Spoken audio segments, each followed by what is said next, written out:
O objetivo do conhecimento que a gente compartilha nesse canal não é agradar ninguém, mas sim dizer a verdade sobre as coisas. Ainda que muitas vezes a verdade seja dura e possa ferir os ouvidos mais sensíveis, é preciso que a gente entenda que a verdade é sempre nossa melhor amiga.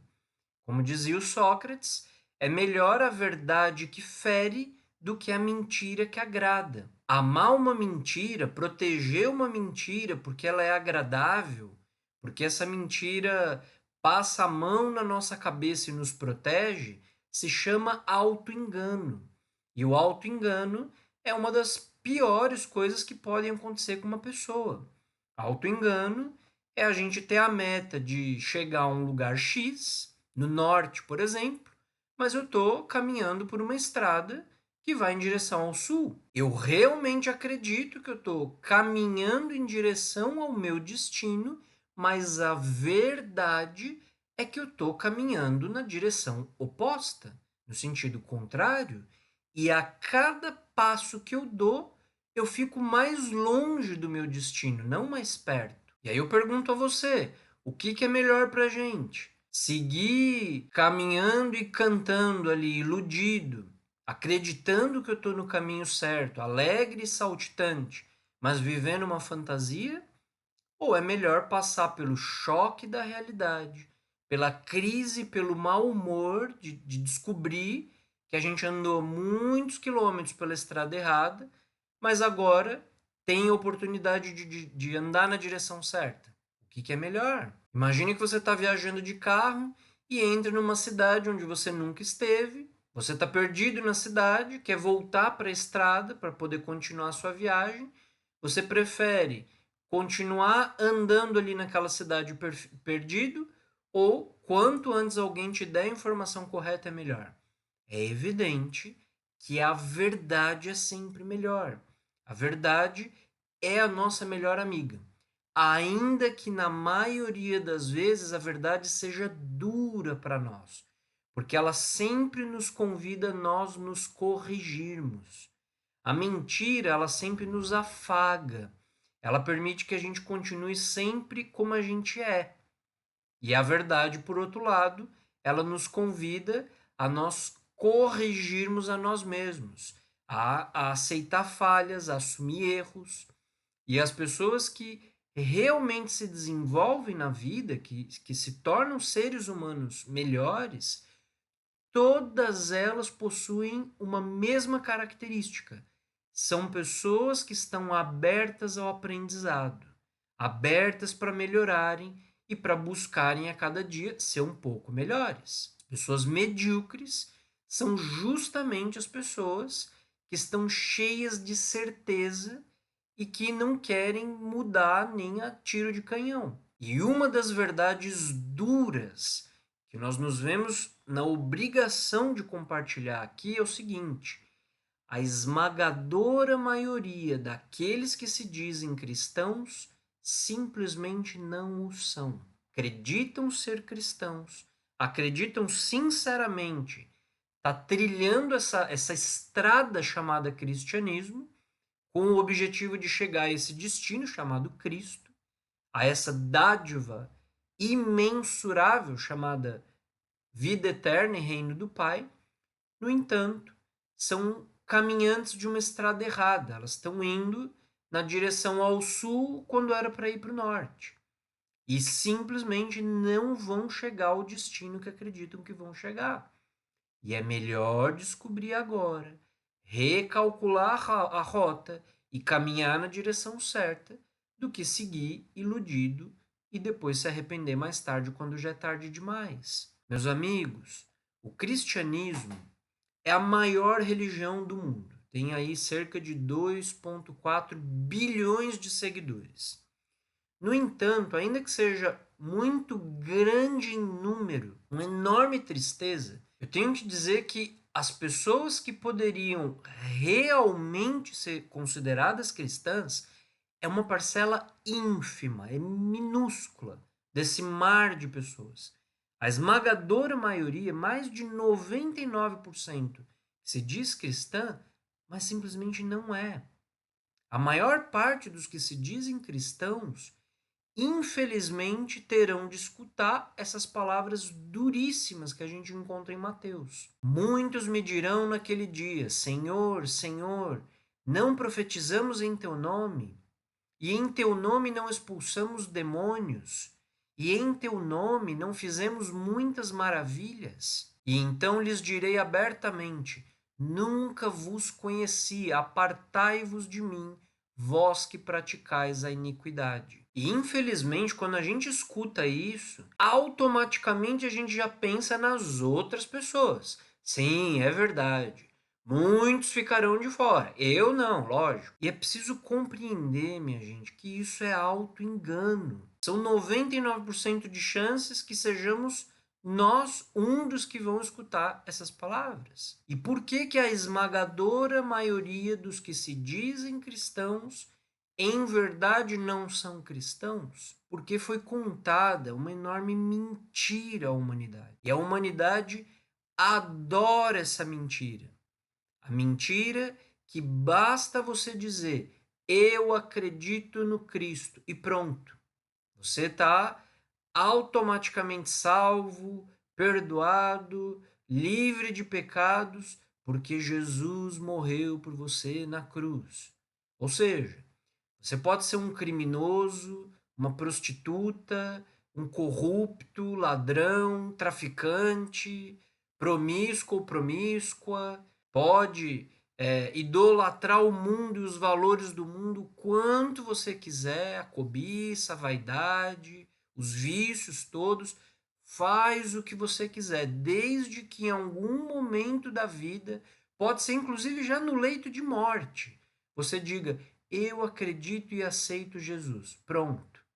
Automaticamente tudo foi lavado e nós vamos direitinho para o céu, sentar numa cadeira especial ali ao lado de Deus Pai, junto com todos os santos, com todos os mártires e ao lado do Cristo, assim porque sim. Não importa que por dentro a gente esteja cheio de corrupção, de lascívia, de mentiras, enganação, ódios e vinganças, rancores e ressentimentos, fornicações e adultérios. Por ter dito, eu creio no Cristo, a gente leva toda essa podridão para o céu e fica no mesmo lugar igualzinho dos santos, dos mártires, dos apóstolos e das pessoas que dedicaram a vida toda a isso que se chama santificação, a renúncia de si mesmo, a eliminação dos pecados.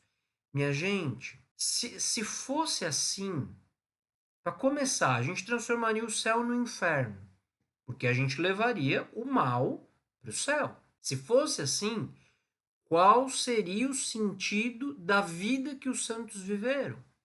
A vida dos apóstolos e a mesmíssima vida de Jesus. Meus amigos, esse é o maior conto que foi contado à humanidade e com um único objetivo: falar o que nós queremos ouvir para poder manter as igrejas cheias. Essa é a crua realidade dos fatos. É passar a mão na nossa cabeça, dizer que tudo vai ficar bem desde que a gente siga frequentando ali uma missa ou um culto. Bom, se nós queremos seguir nos auto-enganando, cada um faz o que bem entender da própria existência. Mas essa é uma mentira deslavada. E eu tenho obrigação de advertir que uma vida espiritual real não funciona assim. Eu pergunto a vocês, se nós acreditamos no Cristo, nós temos que acreditar apenas numa parte do que o Cristo nos ensinou? Ou nós temos que acreditar em tudo que ele falou? Se a gente entende que Jesus é uma manifestação física de Deus e que as suas palavras são a própria verdade, nós temos que acreditar em tudo que ele disse e não apenas naquilo que nos convém. Correto? Se é tão simples assim entrar no reino dos céus, então por que que Jesus nos disse: Entrai pela porta estreita, porque largo e espaçoso é o caminho que conduz à perdição, e muitos são os que entram por ele. Estreita, porém, é a porta e apertado o caminho que conduz à vida, e poucos são os que o encontram. Poderia ser estreito e apertado, um caminho que eu faço o que eu quiser da minha vida inteira. E só por dizer duas palavrinhas, eu acredito, eu já vou aos céus. Isso é um caminho estreito. Gente, é preciso que a gente se torne mais sério e que a gente deixe essas fantasias absurdas. O Cristo está dizendo claramente que poucos são os que que encontram esse caminho. Está muito claro nas Escrituras. O caminho que conduz à vida e ao Cristo não vai ser percorrido pelas massas, mas pelos poucos que o encontram e se metam por esse caminho estreito e apertado. E alguém lhe perguntou: Senhor, é pequeno o número dos que se salvam? Ele respondeu: Esforçai-vos por entrar pela porta estreita, pois eu vos digo que muitos procurarão entrar e não conseguirão. Uma vez que o dono da casa tenha se levantado e tenha fechado a porta, e vós de fora começardes a bater a porta, dizendo: Senhor, abre-nos, ele vos responderá: Não sei de onde sois. Então começareis a dizer: Nós comíamos e bebíamos em tua presença e tu ensinaste em nossas praças. Ele, porém, vos responderá: Não sei de onde sois, afastai-vos de mim, vós todos, que cometeis injustiça. Pessoal, coloquem a consciência nessas palavras que a gente acabou de ler. Reflitam por vocês mesmos. Esqueçam o que te falaram na igreja e fizeram você aprender de memória, de tanto repetir. Essas palavras estão dizendo que todas as pessoas que se dizem cristãos foram assistidas? Está muito claro que não. Jesus disse com todas as letras que é preciso se esforçar para entrar pela porta estreita, que muitos tentarão entrar e não conseguirão, que muitos que inclusive predicaram em nome de Deus terão a porta fechada e não poderão entrar porque praticaram a injustiça. Após ali a explicação da parábola do banquete nupcial, em que Jesus explica que aqueles que não tivessem o traje de bodas seriam lançados nas trevas exteriores, ali onde há choro e ranger de dentes. Jesus finaliza dizendo: com efeito, muitos são chamados, mas poucos são escolhidos. As palavras de Jesus estão claras como a luz do dia. São muitos ou poucos escolhidos? São poucos. Apenas aqueles que possuem o traje de bodas são escolhidos. O traje de bodas, aliás, é algo simbólico, possui um simbolismo muito profundo que em outro momento, em outro vídeo, nós vamos abordar. Ou ainda quando Jesus diz: aquele que não toma sua cruz e não me segue, não é digno de mim. Jesus está dizendo claramente que o caminho que leva a ele é um caminho de cruz, não é um mar de rosas. Pelo contrário, e quem não toma sua própria cruz não é digno dele.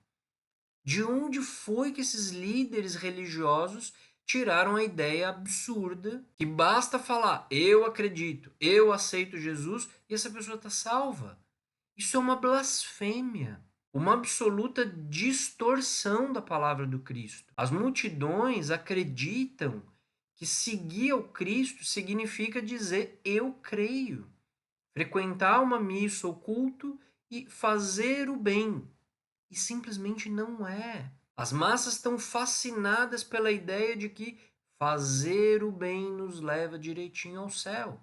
Ou seja, basta não roubar, não matar, ser um bom marido, boa esposa, bom pai ou boa mãe, ser uma pessoa decente e que isso nos garante o céu. E, gente, isso não é mais do que a nossa obrigação, é o mínimo. Não tem absolutamente nada demais. Não tem nada de transcendente em ser uma pessoa digna e cuidar bem da família. Até os animais cuidam bem da família, isso é uma obrigação. Não tem nada de excepcional. Minha gente, crer no Cristo significa crer em tudo que ele falou e significa viver de acordo com tudo que ele ensinou. Existe algo específico a ser feito, um caminho estreito, apertado e difícil a ser percorrido. Esse caminho ele é sintetizado por uma frase de Jesus que diz o seguinte: se alguém quer vir após mim, negue-se a si mesmo, tome sua cruz e siga-me. Pois aquele que quiser salvar a sua vida a perderá, mas o que perder sua vida por causa de mim a encontrará. Minha gente, é preciso fazer consciência consciente dessas palavras. Não adianta a gente ler isso aqui a 1000 km/h, entrar por um ouvido e sair pelo outro. Reflitam. Jesus está explicando como se segue a ele. Como que a gente vai para o mesmo lugar que ele foi? Se alguém quer vir após mim. Ou seja, depois do exemplo dele, se a gente quer seguir ele, é preciso fazer isso. Isso o quê? Negue-se a si mesmo. É preciso negar a si mesmo. Renunciar aos próprios desejos.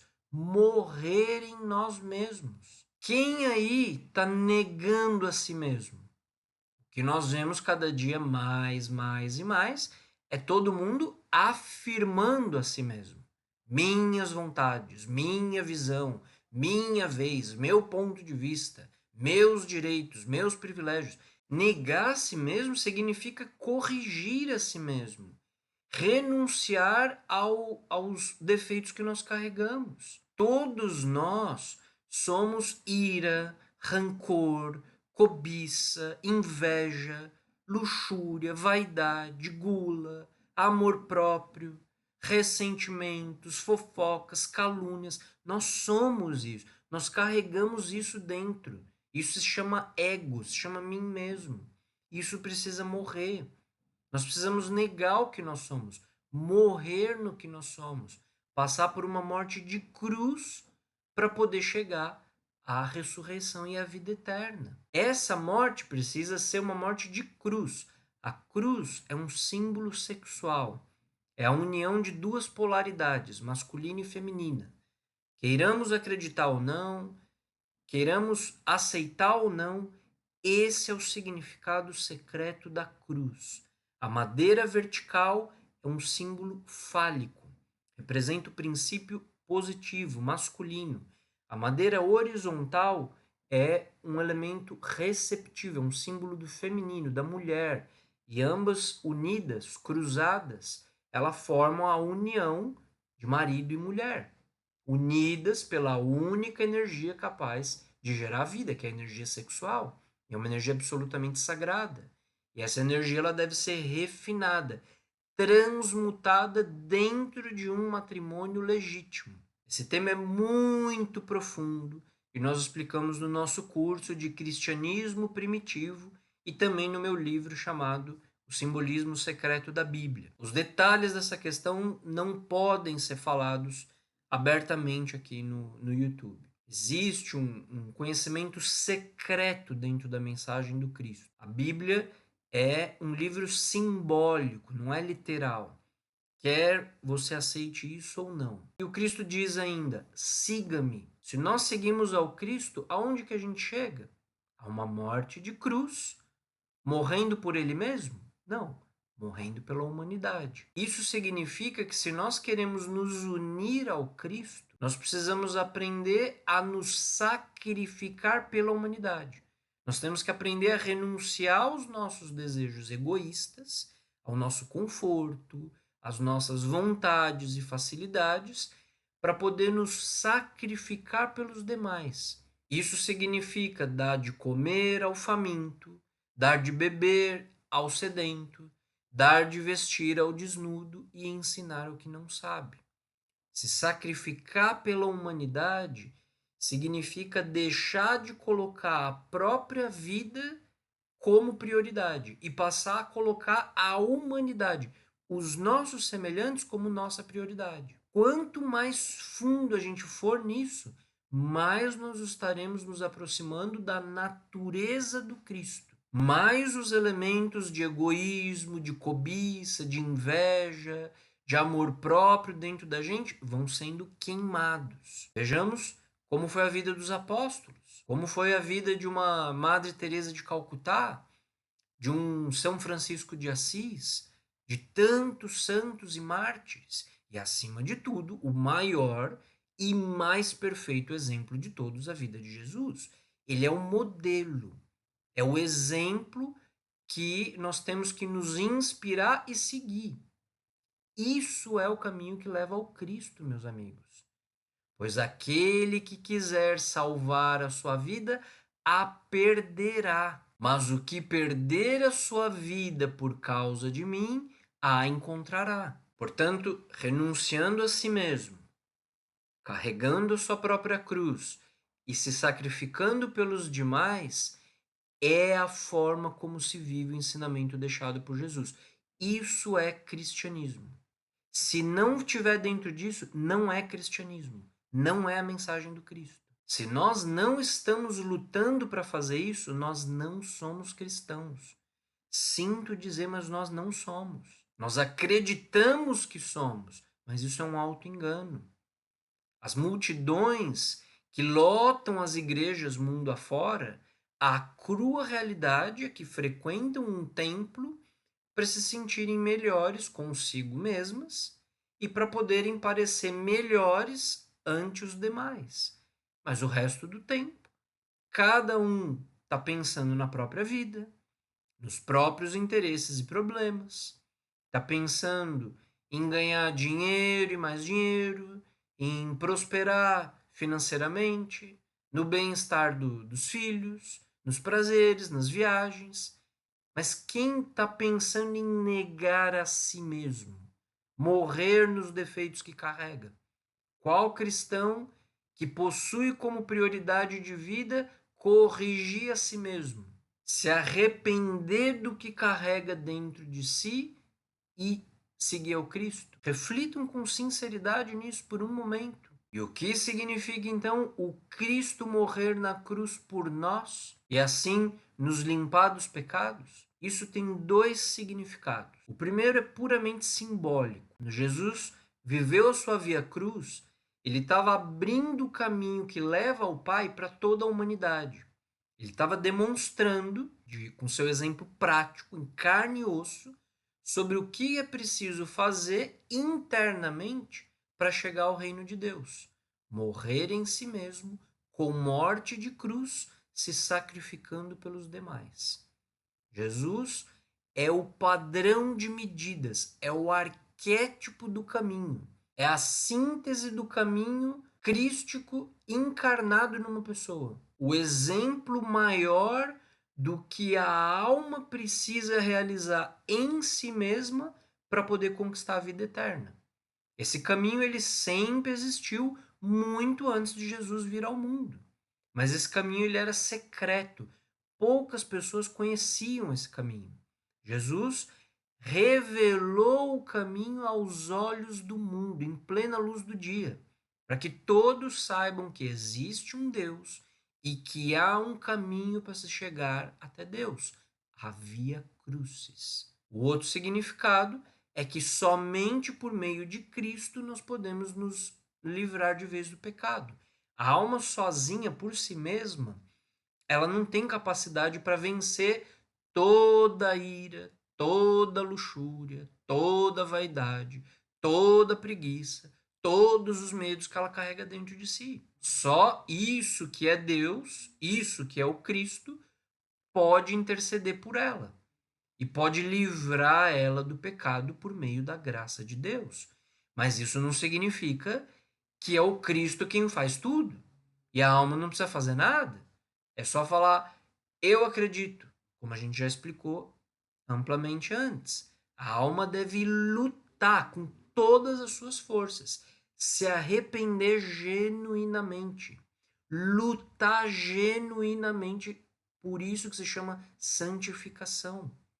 E a alma que realmente está lutando por negar a si mesma, se arrependendo sinceramente e morrendo em pecados, essa alma vai sendo assistida por Cristo, que vai eliminando dela essas escórias, porque ela sozinha não conseguiria. Uma pessoa luta, por exemplo, para eliminar a ira de dentro de si.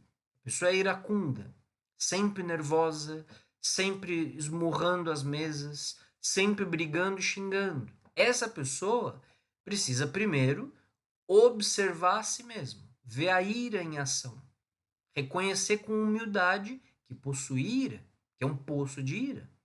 Precisa meditar nessa ira, estudar como ela atua, quais os momentos que ela se manifesta, compreender a ira. Compreensão, se realmente existe, traz consigo um enorme arrependimento. A pessoa compreende no fundo da alma que é um poço de ira, que carrega o demônio da ira dentro de si mesma. Compreende o mal que isso traz para ela e para as outras pessoas. Se existe sinceridade genuína, essa pessoa vai chorar amargamente por isso. Ela vai passar por crises emocionais e aí orando, suplicando para que isso seja eliminado de dentro dela, para que ela seja purificada desse demônio da raiva. Se ela persiste nesse caminho e o arrependimento é real, se o Cristo sente verdade nesse arrependimento, então o Cristo elimina essa abominação interna da pessoa. E dessa forma é que o Cristo vai nos livrando pouco a pouco do pecado. A gente segue ele e está lutando para cristalizar as palavras dele, para fazer do ensinamento dele carne, sangue e ossos em nós. E aí então não há dúvida de que o Cristo vai nos assistir. Mas se não há essa entrega, esse trabalho, essa sinceridade legítima, se a gente se acha muito inteligente, que a gente vai meter o dedo na boca de Jesus, fazendo ele de bobo, a gente vai continuar sendo exatamente como a gente sempre foi, sem querer seguir nada do que ele ensina, e basta falar, eu acredito que tá tudo certo. Nós somos aí um verme do lodo da terra, um micróbio da criação, acreditando que nós podemos enganar Deus, que é onisciente. Gente, Jesus não é bobo. Nós não podemos confundir a infinita misericórdia de Deus, que Deus possui, com se deixar de fazer de tonto. Já nos foi explicado que nós temos que renunciar ao pecado, que nós temos que renunciar à luxúria, por exemplo. Mas a pessoa segue consumindo pornografia, segue cometendo adultério, segue vivendo uma vida promíscua e acha que é só levantar a mão para o céu depois, que no final tudo vai ficar bem. Bom, boa sorte. Para quem quiser continuar acreditando nesse conto de fada, boa sorte. Agora, se você sente que esse tipo de conhecimento que você está recebendo aqui, esses minutos aqui durante esse vídeo, toca na sua alma, se você sente uma certa familiaridade com essas palavras, um resquício no fundo da alma que te diz que essa é a verdade sobre as palavras do Cristo, eu te convido a participar do nosso curso sobre cristianismo primitivo e misticismo cristão. Ali nós apresentamos em profundidade, de forma didática, do que se trata exatamente o caminho do Cristo. Como fazer para conseguir negar a si mesmo. Como tomar a própria cruz sobre si e como seguir ao Cristo, se sacrificando pelos demais. Aquele que ama pai ou mãe mais do que a mim não é digno de mim. E aquele que ama filho ou filha mais do que a mim não é digno de mim. Aquele que não toma sua cruz e não me segue não é digno de mim. Aquele que acha sua vida a perderá, mas quem perde sua vida por causa de mim a achará. Deus não tem filhos preferidos, ele tem filhos que o preferem. Máxima do misticismo cristão. No comentário abaixo está fixado o link com o meu livro O Simbolismo Secreto da Bíblia e também as informações para quem deseja agendar um atendimento online individual comigo. Eu sou o professor Tiago Santana e você está no canal Yeshua, Cristianismo Primitivo. Nesse canal nós explicamos as origens do cristianismo, explicamos que Jesus deixou um ensinamento secreto aos apóstolos e aos seus discípulos mais próximos, explicamos que a Bíblia é sagrada, é a palavra do Eterno e é também um livro simbólico, um livro que está envolto numa linguagem alegórica, arquetípica. E tudo que está escrito ali tem relação com a nossa própria psicologia, com a nossa própria vida interior aqui e agora. E nesse canal a gente explica qual é essa linguagem e qual é esse conhecimento por trás do simbolismo que esteve nas origens do cristianismo, mas que hoje, lamentavelmente, ele se perdeu. Curta esse vídeo, se inscreva no nosso canal, compartilhe e ajude o nosso canal a chegar até mais pessoas. Um abraço a todos e até a nossa próxima aula.